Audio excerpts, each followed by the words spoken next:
ربک لبالمرصاد، بے شک پوری دنیا اللہ کی نظر میں ہے۔ غور سے سنیے گا، آپ سٹی مال میں جاتے ہیں یا بہترین دکان میں جاتے ہیں اور پہلے سینے پہ نظر ہوتا ہے تو سفید کاغذ پہ لکھا ہوتا ہے آپ مسکراتے رہیے کیمرے کی نظر میں ہے، مسکراتے رہیے کیمرے کی نظر میں ہے۔ جیسے ہی اس کیمرے پر نظر پڑی ہے کوئی انسان غلط تصویریں نہیں دیکھ سکتا، کوئی انسان اپنا ہاتھ آگے نہیں بڑھا سکتا، کوئی انسان جانے والا کسی سامان کو اپنے گچے میں نہیں لے سکتا۔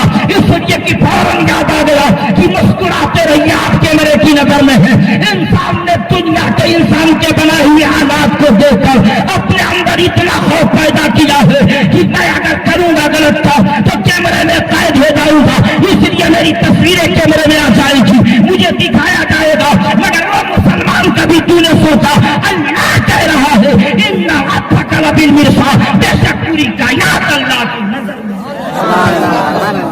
ابھی آپ ڈر پیدا کیے، ساری کائنات اللہ کی نظر میں ہے۔ ہم یہاں بیٹھے کیا مشن کر رہے ہیں مولا کو خبر ہے، ہم جاتے ہوئے کیا کر کے جا رہے ہیں مولا کو خبر ہے، گھر میں بیٹھ کر کے میٹنگ کیا ہو رہی ہے خالی کو خبر ہے، سڑکوں پہ چلتے ہوئے باتیں کیا ہو رہی ہیں مولا کو معلوم ہے، بیٹھ کر کے آپ کیا کر رہے ہیں پروردگار عالم کو خبر ہے۔ کیمرے میں گڑبڑی آ جائے تو کیچ نہ کر سکے، مگر وہ رب جس نے حکم دیا ان ربک لبالمرصاد، بے شک پوری کائنات اللہ کی نظروں میں ہے۔ اے مسلمان جب تو خدا کی نظر میں ہے تو اپنے قدم کو غلط جگہ مت لے جانا، اپنے نظر کو غلط جگہ نہ سمانا، اپنے ہاتھ کو غلط جگہ مت لگانا، اپنے کردار میں گڑبڑی پیدا مت کرنا، اس لیے کہ تجھے خدا دیکھ رہا ہے۔ زمانے کو بتا دینا یہ سب خدا کے لیے ہے اور یہ دل مصطفیٰ کے لیے۔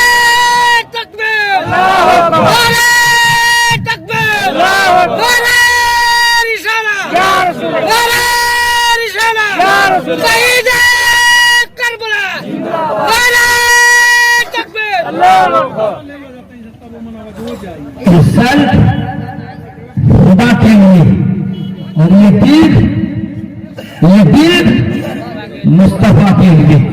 عزیزان نبیت اسلامیہ، رات کا کافی حصہ اپنے منزل کی جانب رواں توا ہے۔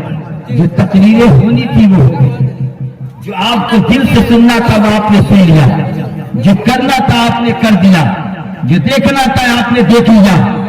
اب اللہ کے بندو تھوڑی دیر کے لیے اور اپنے قیمتی وقت کو آپ اپنی ماتھے کی نگاہوں سے دیکھ رہے ہیں کہ سید مبارک صاحب قبلہ نے دن اور رات محنت کر کے اتنا عظیم الشان پنڈال یہاں کے محبتوں کو پا کر آپ کے گاؤں میں جلسہ کرا دیا۔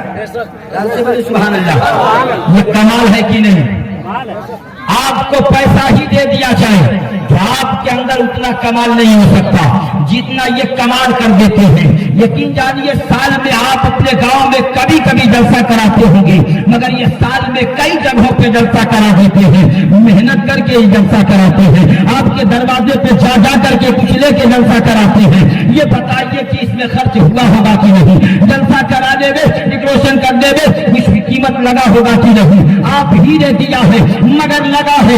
عزیزان ملت اسلامیہ، میری ماں اور بہنیں نے اپنی محبتوں کا نذرانہ پیش کیا ہے، ان کا بھی ٹائم ہو گیا ہے، وہ جا رہی ہے، آپ کا بھی ٹائم بالکل عنقریب ہو چکا ہے، آپ بھی جا سکتے ہیں۔ مگر قرآن مقدس کی آیت کریمہ کا وہ ٹکڑا ان ربک لبالمرصاد کے تحت خطاب کروں، ان ربک لبالمرصاد، بے شک پوری دنیا اللہ کی نظر میں ہے، ہم خدا کی نظر میں ہے۔ ہمارا نظریہ بتا رہا ہے، ہمارا دل بتا رہا ہے، ہمارا کلچر بتا رہا ہے، ہم دوسرے کے بارے میں سوچتے کیا ہے، ہمیں ہونا کس طرح سے چاہیے، ہم کس طرح ہیں، ہمیں کرنا کیا چاہیے، ہم کیا کر رہے ہیں۔ آئیے میں آپ کو تاریخ کا ایک پنہ بتانا چاہتا ہوں، یقین جانے تاریخ کا وہ پنہ جب آپ سنیں گے تو ایمان تازہ ہو جائے گا۔ ایک غلام بکنے کے لیے ایران کی سرزمین سے چلا ہے، ایران کی دھرتی سے بکتا ہوا آ رہا ہے۔ ایک دن اپنے ہاتھ کو اٹھا کر کے رب کی بارگاہ میں عریضہ پیش کیا تھا، اے مالک و مولا، میں کب تک بکتا رہوں گا، لوگ کب تک مجھ کو خریدتے رہیں گے، میں تو بکتا ہوا یہاں تک آ گیا ہوں۔ اے مولا کوئی کسی ایسی جگہ پہنچا دے جہاں پہ بکنے کے بعد کوئی مجھ کو خرید نہ سکے، جہاں بک جاؤ وہی زندگی کا ڈھیر ہو جائے، جہاں بک جاؤ وہی زندگی تمام ہو جائے، جس کے ہاتھ میں بک جاؤ وہی زندگی خدا کے نام ہو جائے۔ اس لیے میرے مسلمانوں بکنے والا یہ دل میں غور کر رہا ہے, بکنے والا یہ دل میں تمنا کر رہا ہے, اے مولا اب بار بار کسی کے دروازے پر بکنے کی ضرورت نہیں ہے, ایسا در بتا دے جہاں بکنے کے بعد پھر نہ بکو, ایسا در بتا دے جہاں بکنے کے بعد پھر بکو نہیں, کوئی خریدنے والا خرید نہ سکے, وہ ایران سے چلتا ہوا کسی کے ہاتھ پر بکتا ہوا شہر مدینہ کے مارکیٹ میں بکنے کے لیے آیا ہے, شہر مدینہ کے گلیوں میں بکنے کے لیے آیا, مدینے کی مارکیٹ لگی ہوئی ہے, اسی مدینے میں اس غلام کو لایا گیا ہے, اسی مدینے میں اس نوکر کو لایا گیا ہے, اس کو بیچا جائے یہ لاجواب ہے, کون خریدے گا وہ لاجواب ہوگا, یہ غلام بھی لاجواب ہے, خریدنے والا لاجواب ہوگا, محنت کش غلام ہے, خوبصورتی اس کی لاجواب ہے, دیکھنے کے قابل غلام ہے, لے کے چلنے کے قابل غلام ہے, اس سے کام کرانے کے قابل غلام ہے. شہر مدینہ میں لایا گیا اس غلام کو جس زمین کے لیے دعا ہم کرتے ہیں, دکھا دے یا الہی وہ مدینہ کیسی بستی ہے جہاں پہ رات دن مولا تیری رحمت, سبحان اللہ سبحان اللہ, دکھا دے یا الہی وہ مدینہ کیسی بستی ہے جہاں پہ رات دن مولا تیری رحمت برستی ہے.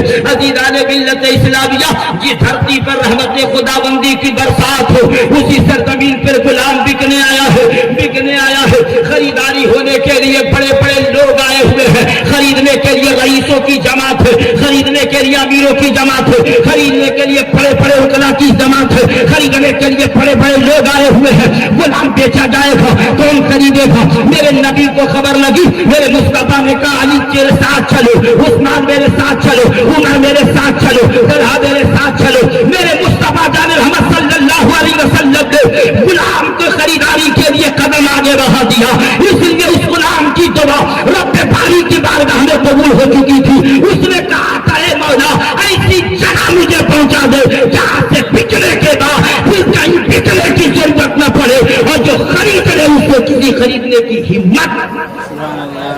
دیکھ رہے ہیں یہی وہ ذات ہے ممبر نور پر کہ جنہوں نے اتنا شاندار آپ سے محبتوں کا گلدستہ چھیڑ کر اتنا عظیم شان پنڈال سجایا, بہترین جلسہ کرایا, اور اس جلسے کا نام جلسے ہندوستان رکھا. پیار سے بولے سبحان اللہ, جلسہ ہندوستان رکھا. بہت بہت جلسے ہم نے پڑھا, بہت بہت جلسے اور کانفرنس ہوتی رہتی ہیں, نام ایک سے بڑھ کر ایک ہوتا ہے, مگر یہ پہلا جلسہ سنتی ہوتا ہے جس کا نام ہی الگ ہے, جس کا نام ہی الگ ہے. عزیزان ملت اسلامیہ, آپ کے گاؤں میں انہوں نے جلسہ کرا دیا تو کیا آپ نہیں چاہتے کہ کسی دوسرے گاؤں میں بھی ہو جائے؟ اور یہ نہیں چاہتے ہیں. الحمدللہ یہ ان کی محنت کا ثمرہ ہے. ابھی تو رمضان آ جائے گا کچھ ہی دنوں کے بعد, لیکن انشاءاللہ بعد رمضان پھر ان کا پروگرام ہو جائے گا. مگر ہوگا کیسے؟ صرف یقین جانو, باڈی سے نہیں, صرف یقین جانیے کیسے ہوگا جب آپ ان کے محنت کو دیکھ کر کے آپ مسکراتے نظر آ جائیں گے, تب جا کے کام آسانی ہو جائے گا. ان کے قدم پر یقین جانو محبت کا گلدستہ پھیرتے نظر آئیں گے, تب جا کے ان کے لیے کام آسانی ہے. پیار ان کی آپ کے گاؤں میں کافی دنوں سے یقین جانو یہ رہ رہے ہوں گے, آپ کے علاقے میں آ کر کے جلسے کے لیے زمین بھی دیکھی ہوگی, جگہ بھی دیکھی ہوگی. بہت سارے لوگوں نے کہا ہوگا یہ آنے والا بہت دور سے چل کے آیا ہے, یہ آنے والا کسی اور علاقے سے چل کے آیا ہے. مگر بتاؤ آنے والے نے کام اچھا کیا کہ نہیں, آنے والے نے کام بہتر کیا کہ نہیں؟ آنے والے کی ہی دین ہے اتنے معمر اور باوقار علماء کرام کو آپ کے گاؤں میں اتارنے والا, وہ اتارنے والی وہ ذات ہے جو سید مبارک صاحب کی بلا کی ذات ہے. علامہ شکیل اختر صاحب کی بلا کو اتارنے والے یہی وہ ذات ہے. علامہ قمر الزمان صاحب کی بلا کو اتارنے والی یہی وہ ذات ہے. ہم چاہتے ہیں اس ذات کے لیے کچھ نہ کچھ دیوانوں کا مجمع ادھر پڑے اور کہے کہ ہم نے ابھی تک لگایا ہے کسی کے باپ کے لیے, اب پیسہ لگا دیں گے رسول پاک. سبحان اللہ. جانیے میں قوم کے ہندوستان کے اکثر صوبوں میں تقریریں کیا کرتا ہوں الحمدللہ, اور ہماری جماعت کے نمبر شخصیتیں ممبر نور پہ جلوہ بار ہیں. یقین جانیے میں ایک دیوانے سے نہیں, میں شروع ہوتا ہوں یہیں سے. اللہ کے بندو ذرا دیکھ لینا, آج پردھان جی جن کا نام امریکہ ہے, اللہ اکبر, انہوں نے انعام بھی پیش کیا ہے, اور انہوں نے پہلے ہی فرصت میں غالباً کچھ اپنے محبت کا کلاوا بھی گردن میں ڈال کر کے کچھ جلسے کے لیے انہوں نے دیا بھی ہے. لیکن میں مسلمانوں سے اپیل کروں گا, مصطفیٰ کے غلاموں سے اپیل کروں گا, یقین جانیے چاہیے کہ پھر اس علاقے میں کسی موڑ پہ جلسہ ہو جائے تو آپ آپ کو آگے بڑھنا ہوگا, آپ کو آگے چلنا ہوگا. میری ماں بہنوں, تم ماں پہ محبت کا گلدستہ دو. اگر بھائی ہو تو یقین جانو, بہن ہو تو بھائی سمجھ کر کے, ماں ہو تو بیٹے کی صورت میں جان کر کے. میری نظر پہ نظر کا پیغام مت دینا, مگر مصطفیٰ کا غلام منبر نور سے اعلان کرتا ہے کہ تم نے بہت پیسے کو لٹایا, بہت سارے مال کو دیا. یقین جانو جانے والے تمہارے پاس گئے ہیں, لیکن اب اتنا پیسہ نہیں بچا کہ پھر محمد رسول اللہ کا جلسہ ہو سکے. اتنا مال تمہارے گود میں نہیں کہ محمد رسول اللہ کا جشن منایا جائے, رسول گرامی وقار کے نام کا جلسہ ہو سکے. اب تمہارے پاس اتنا پیسہ نہ رہا. سر شام سے لے کر ہر آنے والے مہمانوں کی تعظیم تو نے کی ہے, ہر آنے والے مہمانوں کو تو نے کچھ نہ کچھ انعام کی صورت میں دے دیا ہے. مگر جب چندے کی بات آئی ہے, مانگنے کی بات آئی ہے, لینے کی بات آئی ہے, کچھ کہنے کی بات آئی ہے, جب بچے پہنچے ہیں تو وہ رقم نہیں مل پایا جس سے پھر دوبارہ مصطفیٰ کا جلسہ ہو سکے. وہ رقم نظر نہیں آئی جس سے رسول گرامی وقار کے نام کا مالا جپا جا سکے. ہے کوئی اسلام کا ایسا بندہ, ایسا مجاہد محمد رسول اللہ کا دیوانہ جو کھڑے ہو کر کے اعلان کرے ایسا متا برکا کی یہ جام چند ہے, یہاں کم نہیں ہے, یہاں کوئی کسی سے کم. عورتوں میں ہم نے دیکھا انعام پیش کرتے ہوئے 500 کا نوٹ, لیکن ہے مردوں میں کوئی جو انعام لے کر کے میرے باپ کی خاطر نہیں رسول پاک کے لیے کھڑا ہو جائے. مردوں کی جماعت میں ہے کوئی اللہ کا بندہ؟ یقین جانو بندیوں کا جذبہ دیکھنے کے بعد نعرہ تکبیر,